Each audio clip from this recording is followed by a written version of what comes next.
Hey folks, David Stewart here. The problem with the scale. This is our little piece of content today having to do with weight loss. And the first thing that I have to dismantle is the idea of weight loss. When people say weight loss, they want to lose certain kinds of weight and not other kinds of weight, even though weight loss is a general term. When people say I need to lose weight or I want to lose weight, what they really mean is I want to reduce my body fat. I want the fat that's stored in my body to be gone. That's different from weight loss in general because you can lose weight loss in a number of ways. You could lose muscle. So when people say I want to lose weight, they want to lose fat, not muscle. Or if you're a woman in particular, you want to lose fat from some places, but not from other places, right? You want to keep fat in some places and lose fat in others. So really what you want to do is reduce your body fat in general and reduce it in probably some particular places, though spot fat removal is generally something that most experts that I've seen or talked to don't believe in. I'll leave it to you to figure out whether you can actually spot reduce fat. But generally, when people say, I want to lose weight, they mean I want to lose my body fat. And therein lies the first problem, is that the way that people track fat loss is usually with weight, thus weight loss. And that can actually be deceptive. So the scale and the number on the scale can be deceptive. What ends up happening, and I know this from experience with myself, I know it from talking with other people, is you hop on a diet, you clean up your diet really good, and you lose a bunch of weight like the first week, sometimes 5-10 pounds if you're very overweight. And so you're like, wow, my diet's really working. Well, you actually probably didn't lose much of any fat. What happened is through the process of cleaning up your diet, you lost a bunch of water because you started maybe eating less salt, you started eating less carbohydrates and things like that. Things that make your body hold extra water started to get removed from your body. Just to give you an example, yesterday I weighed 201 pounds. This morning, weighed at the exact same time. This is another reason why scales can be deceptive. It's that you weigh different amounts at different times of the day. I weighed like 202.5 pounds. Wow, I gained 1.5 pounds in a day. How did I get so fat? No, I ate at a restaurant last night. That's a really high sodium meal. I was probably still holding some water from that high sodium meal, and it takes a little bit longer for your body to clear out, what that meal did. It wasn't even like a super high calorie day or anything like that, because I didn't really eat that much outside of that meal, but there was a lot of salt there, so you're going to hold more water. Likewise, sugar makes you hold water too. So one of the things that happens, and I think people get slightly deceived as to the effectiveness of their low-carb diet, is they hop on a diet that's like ketogenic, low-carb, where they're really not eating any carbohydrates, not just no sugar, but like no bread, things like that, or the only carbs are like the incidental carbs you get from, say, vegetables, maybe no fruit in the diet. Fruit's very low calorie in general, but so they cut carbs out, and then they see that number on the scale going down like crazy. And what is happening is that your body stores a lot of sugar in the form of glycogen. So your liver will convert excess sugar into glycogen, and it'll store it there. So you have these good store of sugar in case you need some extra energy. Your body will release that glycogen. It'll also start releasing fat. Fat is not the only source of stored energy. Your body can also use the protein from your muscles as energy, which is why, generally it's said you don't want to diet too hard, because then you're going to start burning off the muscle. Again, you want to lose the fat, not the muscle. So your body starts to lose that sugar. And what happens is that for every 1 gram of glycogen that you use up in your body, you lose 2 to 3 grams worth of water. So you're essentially tripling the effect of the diet on the scale. So the scale is going down in some cases 3 times as much as the diet. And then what happens is you hit a plateau where like your weight loss starts to really slow down.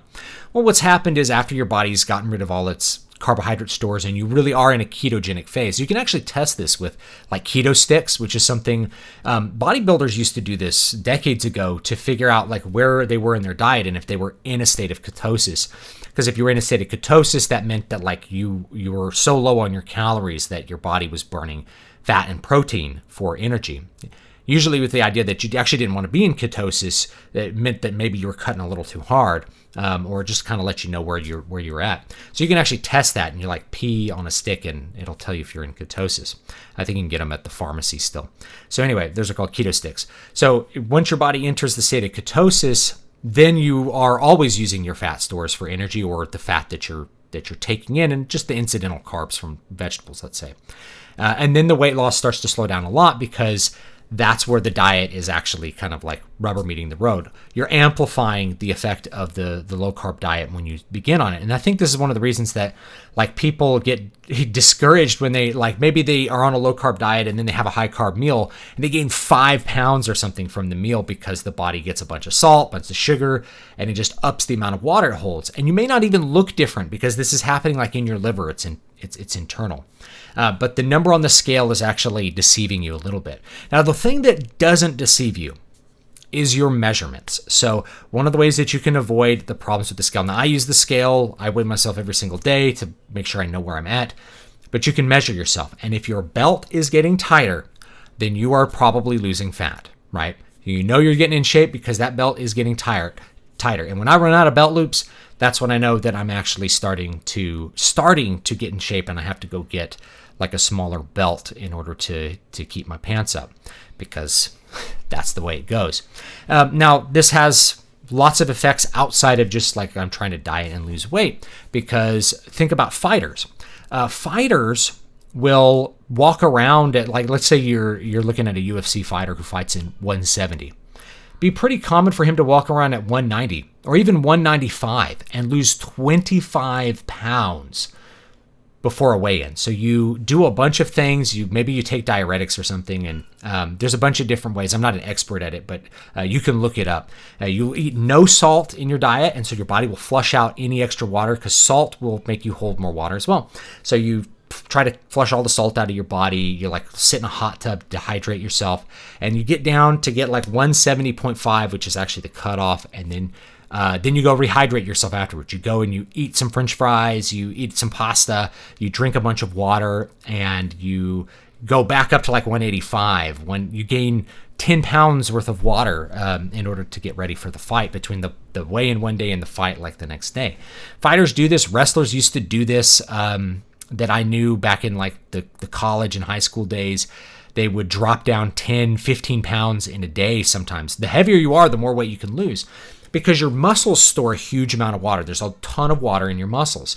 And so the more musculature you have, the more weight you can lose to make weight for a weigh-in. So there were lots of guys that were going to make like a 205, or I'm trying to remember what the weight class was. It was like 215 in wrestling or something. They walked around at like 230 and would lose 15 pounds of water to hit the weigh-in, and then go chug a bunch of Gatorade, gain 5 pounds of water to get ready for the actual match. So between the weigh-in and the match, like same day sometimes, they're drinking like a whole gallon of Gatorade to get fluids back in their body so that they can compete athletically, just to have that extra advantage, just be a little bit bigger than the other guy. So that's something that is true as well. As the more muscular you are, the more water you can lose, the more you can dehydrate yourself and lose even more water weight. And that's something that athletes will do in very specific kinds of events or sports. Likewise, bodybuilders, in order to step on stage, will be trying to flush as much water out of their body. So the bodybuilder who's like, oh my gosh, he's like 280, his off-season weight's like 280 or 300. It's like he may walk on stage like 265 and be like 35 pounds lighter than he was even a couple weeks prior, because trying to flush out like every little bit of subcutaneous water so that you look like a peeled skinned rabbit. You look like an anatomy chart when you step on stage, to get rid of all that extra water so that all you see is like the hardened muscle. And they'll take drugs to do that, not just diuretics, but there's different like anabolics that are actually hardening agents. I'm not an expert on that, but that's something that they'll do in professional bodybuilding. There's a ton of water loss that happens in order to get that look when you walk out on stage.